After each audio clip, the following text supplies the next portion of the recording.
A body is thrown horizontally from a velocity u from the top of the tower. The displacement of a stone when the horizontal and the vertical velocities are equal. तो ये question बहुत अच्छा है, ध्यान से देखिएगा। एक body जो है थ्रो करी गई है horizontally with u velocity from the top of the tower. ठीक है, ये आपका ग्राउंड है, ये आपका टावर है। इस टावर से u वेलोसिटी से एक ऑब्जेक्ट को थ्रो किया गया है। The displacement of the stone, हमें डिस्प्लेसमेंट फाइंड करना है स्टोन का, when the horizontal and the vertical velocities are equal. तो किसी पॉइंट पर ये ऐसे गिरा और इस इंस्टेंट पर इसका जो वेलोसिटी का हॉरिजॉन्टल कंपोनेंट है और वर्टिकल कंपोनेंट है वो दोनों सेम है। अगर ऐसा है तो आपको पता होगा प्रोजेक्टाइल मोशन में जो बॉडी होती है उसका वर्टिकल कंपोनेंट में तो वेरिएशन होता है पर हॉरिजॉन्टल कंपोनेंट सेम रहता है।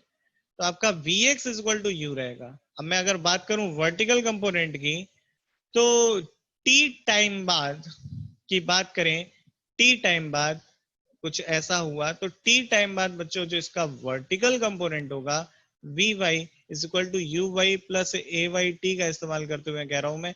मुझे मालूम है ये नीचे की तरफ है इसलिए मैंने माइनस Vy, क्योंकि इनिशियल वेलोसिटी वर्टिकल डायरेक्शन में जीरो है इसे जीरो रख दिया एंड ए वाई की वैल्यू है माइनस का जी टी।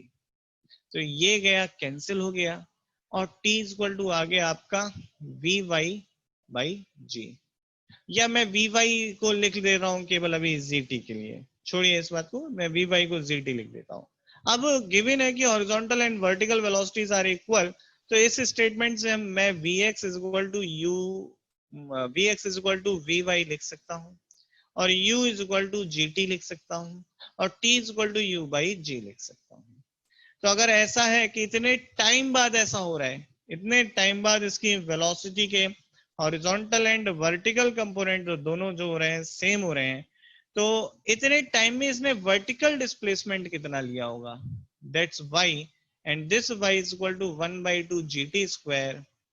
तो ये हो जाता है आपका वर्टिकल कंपोनेंट इसका जो डिस्प्लेसमेंट का 1/2 g and t square is u square by g square, ये गया और y की वैल्यू आ गई आपकी u स्क्वायर बाई 2g। इतने टाइम में हॉरिजॉन्टल डिस्प्लेसमेंट क्या हुआ होगा, तो हॉरिजॉन्टल डिस्प्लेसमेंट के लिए हॉरिजॉन्टल डायरेक्शन की वेलोसिटी u और टाइम जो है आपका u बाई जी।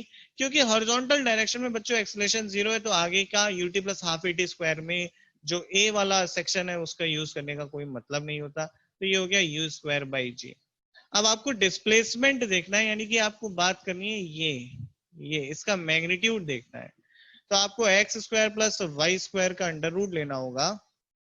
तो यहां से लिखेंगे आप x आया था आपका u स्क्वायर बाई जी का होल स्क्वायर प्लस आपका y जो आया था देखिए एक बार u स्क्वायर प्लस 2g, तो ये हो जाएगा u square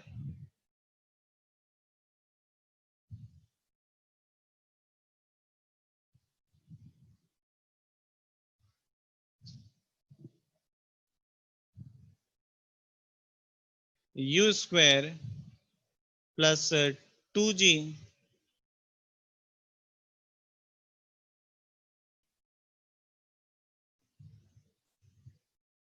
u square plus 2g whole square.